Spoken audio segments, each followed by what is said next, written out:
धन्यवाद सभापति महोदय। सबसे पहले तो मैं आपका आभार प्रकट करती हूँ कि आपने रिकू पर प्रतिवेदन में चर्चा करने के लिए मुझे समय दिया। मैं धन्यवाद देती हूँ आदरणीय मुख्यमंत्री बचनलाल जी को और आदरणीय मंत्री जी, उद्योग मंत्री जी को, कि जिन्होंने 6 महीने के ही कार्यकाल में इतने जो अभी हमारे पूर्व में माननीय सदस्य ने जो चर्चा की प्रतिवेदन में जो कार्य किए हैं, उनके लिए मैं आप सबको, मुख्यमंत्री जी को और उद्योग मंत्री जी को बहुत बहुत आभार प्रकट करती हूँ और धन्यवाद करती हूँ। और मुझे पूरा विश्वास है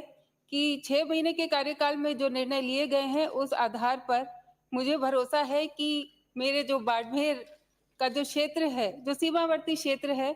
जिसमें अपार संभावनाएं हैं, तो उसमें आप निर्णय लेंगे और हमारे वहाँ के युवाओं को रोजगार देने के लिए आपकी जो भूमिका है, वो भूमिका का अदा करेंगे। मैं पहली बार इस सदन के अंदर कुछ चर्चा में इसमें भाग लिया है, तो अगर कहीं कोई त्रुटि हो जाए तो मैं अपने सभी जो सीनियर हैं उनसे माफी चाहूंगी और आपका मार्गदर्शन भी चाहूंगी। मैंने अभी पूर्व में सभी माननीय सदस्यों को सुना और बहुत सारी चीजें जैसे आदरणीय अनीता दीदी ने कही उनसे, और अभी यूनुस जी ने जो कहा उनसे, और अभी आदरणीय आदुराम जी ने मेरे से पूर्व में कहा, हमारे बाड़मेर जिले की बात रखी। मैं आदरणीय मंत्री जी के संज्ञान में लाना चाहूंगी कि हमारे बाड़मेर के अंदर लिग्नाइट है, बेंटोनाइट है और कोल है और साथ ही साथ तेल मिल रहा है। लेकिन अगर रिको क्षेत्र की हालत देखें तो 1980 से लेकर और 2000 के बीच में 3 रिको के इंडस्ट्रियल एरिया स्थापित किए गए थे और उसके अंदर 530 जो भूमि थी, 530 औद्योगिक भूखंड थे, वो आवंटित किए गए। तो आज के दिन कोई भी खाली भूखंड नहीं है। लेकिन अब चूंकि रिफाइनरी बन रही है और आने वाले समय में बहुत सारे जो बाय प्रोडक्ट्स होंगे, उनके साथ उस रिको इंडस्ट्रियल एरिया के अंदर युवा अपने उद्योग स्थापित कर सके, इसके लिए सबसे पहली तो मेरी आपसे यही मांग रहेगी कि उस रिको इंडस्ट्रियल क्षेत्र का बाड़मेर जिला मुख्यालय पे विस्तार किया जाए, ताकि आने वाले समय में जो और व्यापारी हैं वो अपना उद्योग वहां स्थापित कर सके। दूसरी बात है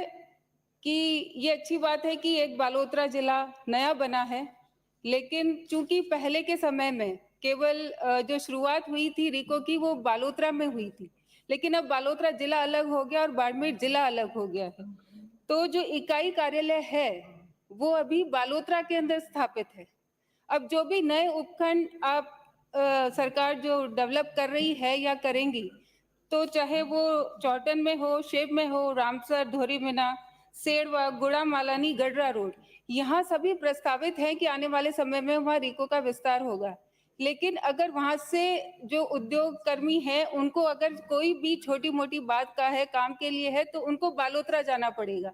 यानी कि 150 से लेकर 200 किलोमीटर की दूरी पर बालोतरा है। तो मेरी आपसे ये रहेगा कि आप ये जो इकाई कार्यालय है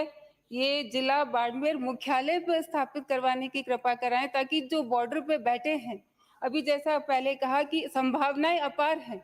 तो वहाँ उद्योग कर्मी आसानी से अपना वहाँ कार्य कर पाए, इसलिए ये दूरी कम हो पाए,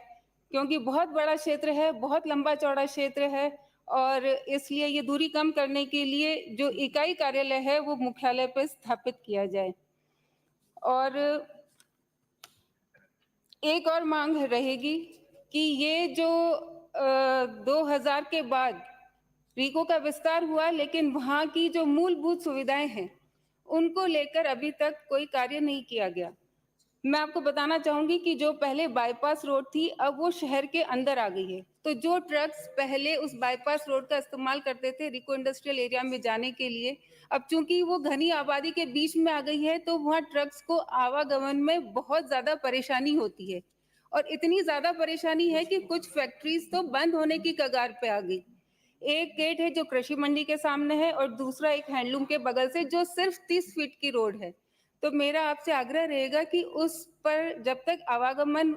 या पहुंच एक्सेस अगर बराबर नहीं होगा, प्रॉपर नहीं होगा, तो वहां पर उद्योग उतनी विकसित नहीं कर पाएंगे। तो मेरी आपसे ये भी एक प्रार्थना रहेगी कि आने वाले समय में उस रिको इंडस्ट्रियल एरिया जो अभी है वहां तक जो पहुंच का रास्ता है उसके लिए एक बार फिर से विचार किया जाए, ताकि लोगों को भी सुविधा हो, ट्रैफिक जाम की प्रॉब्लम नहीं हो, और वहाँ जो उद्योग बंद होने की कगार पे है एक बार फिर से वहाँ लोग अपना काम शुरू कर पाए। आपने समय दिया बोलने के लिए, आपके लिए आप धन्यवाद। सबको बहुत बहुत धन्यवाद।